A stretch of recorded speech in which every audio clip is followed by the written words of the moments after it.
Bon vendredi tout le monde, bienvenue au Vidéojournal. Si vous êtes allé aux urgences récemment, vous le savez, il faut être patient, les temps d'attente sont longs, c'est pas la première fois qu'on en parle au Vidéojournal, mais des plus récentes statistiques de soins communs nous montrent que lors du dernier mois, près d'un patient sur 3 au Centre des sciences de la santé a justement pas été patient et est parti avant de pouvoir rencontrer un médecin. Une statistique qui est à la hausse, et pas juste au Centre des sciences de la santé, dans toutes les urgences de la ville.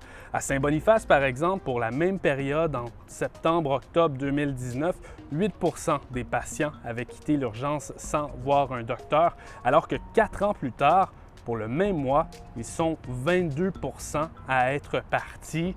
C'est quand même inquiétant cette hausse-là pour plusieurs organismes de la santé à qui on a parlé, bien sûr.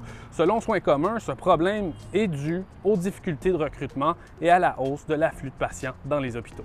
That's very concerning. It's quite distressing for all of us, the patients and our staff, to see so many patients leave without receiving care.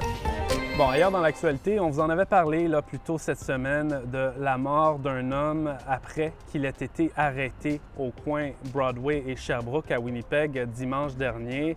Eh bien, hier soir, des dizaines de personnes se sont rassemblées à cette intersection-là pour lui rendre un hommage. Il s'agit d'Elias Whitehead, un membre de la Première Nation Webequie dans le nord-ouest ontarien. Un charpentier apprécié selon sa famille. L'unité d'enquête indépendante de la province poursuit son enquête pour comprendre ce qui a mené à sa mort. Et en terminant, c'est vendredi. Si vous cherchez quelque chose à faire ce week-end, j'ai quelques suggestions pour vous. À commencer par Ciné-Mental, le 32e festival de films francophones qui commence ce soir à la salle Pauline Boutal du CCFM à Winnipeg.